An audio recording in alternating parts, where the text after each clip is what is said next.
இயேசுவே வழி, இயேசுவே வழி. நான் ஒரு கதை சொல்ல போறேன், நல்லா கேட்குறீங்க. கேள்வி கேட்பேன், கடைசியில் என்ன கேட்பேன்? ஓகேவா? சரி. அமெரிக்கா தேசத்துல மால்டன் பட்டணம், அமெரிக்கா தேசத்துல மால்டன் அப்படின்னு ஒரு பட்டணம் இருந்துச்சாம். அதுல அதோனிராம் ஜாக்சன் அப்படின்னு ஒரு அண்ணன் இருந்தாங்க. யார் இருந்தா? அதோனிராம். நல்லா கேளுங்க, முன்னால சொல்ல சொல்லுங்க. முதல்ல நல்லா ரெடியா இருக்கு. நீங்கெல்லாம் யார் பிள்ளைங்கள்? ஏசப்பாவின் பிள்ளைகள். நீங்க யார் பிள்ளைங்கம்மா? ஏசப்பாவின் பிள்ளைகள். சரியா? அதோனிராம் ஜாக்சன் என்பவர் 1788ஆம் ஆண்டு ஆகஸ்ட் 9ஆம் நாள் அமெரிக்காவில் உள்ள மால்டன் பட்டணத்தில் பிறந்தார். எங்க பிறந்தாரு? அமெரிக்காவில் உள்ள மால்டன் பட்டணத்தில் அவர் பிறந்தார்.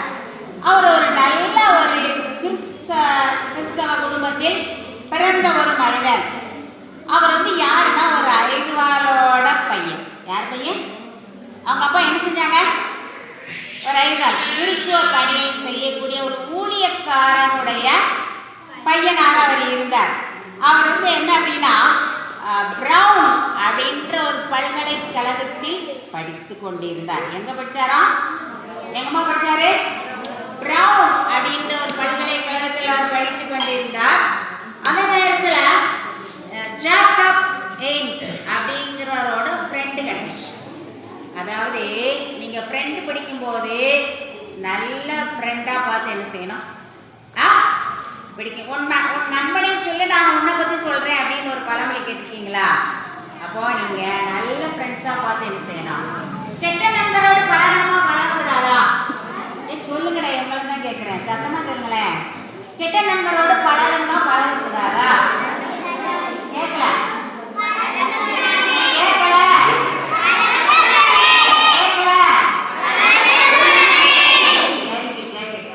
கெட்ட நண்பர்களோட என்ன செய்யக்கூடாது? நம்ம பழக கூடாது.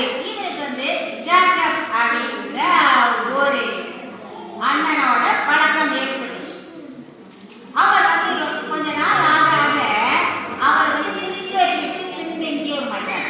ஏசப்பாலாம் நல்லவர் கிடையாது அப்படி இப்படின்னு சொல்லி இவர் நல்ல ஒரு கிறிஸ்தவ குடும்பத்துல பிறந்த இந்த மனிதனை வழி தவற செய்தார்.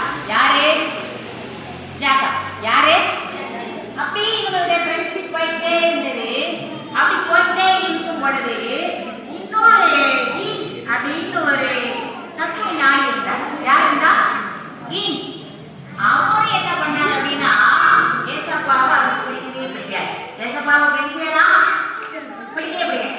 இப்ப ஏசப்பாவை பிடிக்கல அப்படின்னு சொல்லிட்டே அவர் வாழ்ந்து கொண்டே இருந்தார். அவரோட இவர் சிநேகம் வைத்தார்.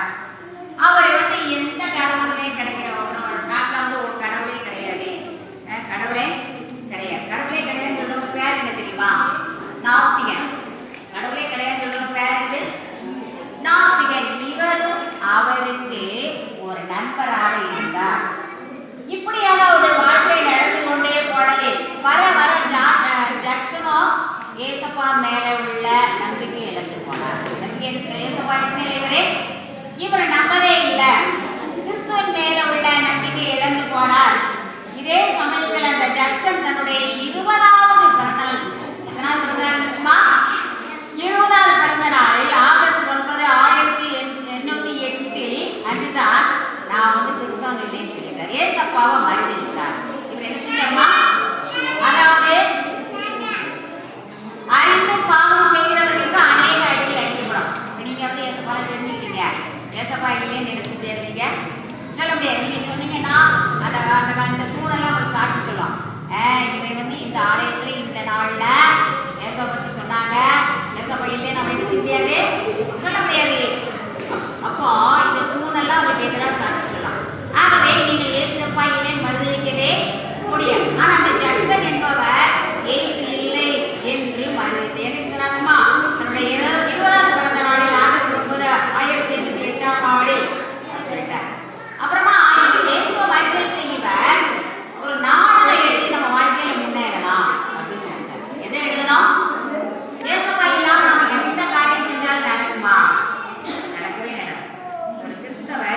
கருதி விட்டு நான் ஒரு நாடகம் எழுத வேண்டும் என்று சொல்லி நியூயார்க் போனார். எங்க போனாமா?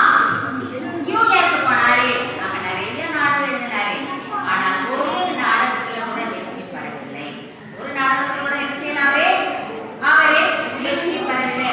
அந்த நான் ஒரு பிரபல்யமான ஒரு நாடக ஆசிரியரால் இவர் மிகவும் தாழ்த்தப்பட்டு போனார். மிகவும் அந்த ஆசிரியரை பிரபல்யமான ஒரு ஆசிரியரை இவரால் திருப்திப்படுத்தவே முடியல. உடனே உடனே இவருக்கு வந்து ரொம்ப கஷ்டமா போச்சு. அப்படியே இந்த திருப்படி நடந்து போய்கிட்டே இருந்தார். இரவாயிடுச்சு. அந்த கிராமத்தில் நடந்து போகும்போது இருட்டாயிடுச்சு. உடனே அவர் என்ன செய்ய, எங்கேயாவது ஒரு நாள் தங்கிடுவோம், எங்கேயாவது ஒரு நாள் நம்ம தங்குவோம், இரவில் கழிக்க ஆசைப்பட்டார். நம்ம ஒரு ஹாஸ்டல் இருந்துச்சு. ஹாஸ்டல் என்ன தெரியுமா? ஹாஸ்டல் என்ன தெரியுமா? யாராவது ஹாஸ்டல் படிச்சிட்டீங்களா? படிச்சிட்டீங்களா? சரி, அங்க ஒரு ஹாஸ்டல்ல இன்றைக்கு இரவு எப்படியாவது நம்ம தங்கி படிக்கணும்னு சொல்லி போனார். ஒரே ஒரு ரூம் இருந்துச்சு. அந்த ஒரே ஒரு ரூமே இருந்துச்சு.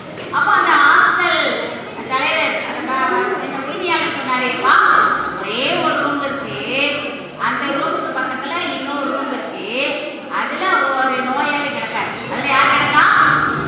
கிடக்காரு. அவர் இன்னும் ஒரு நாள் இறந்து போய்வார். இன்னும் ஒரு நாள் என்ன செஞ்சுப்பாரு? இறந்து போய்வா.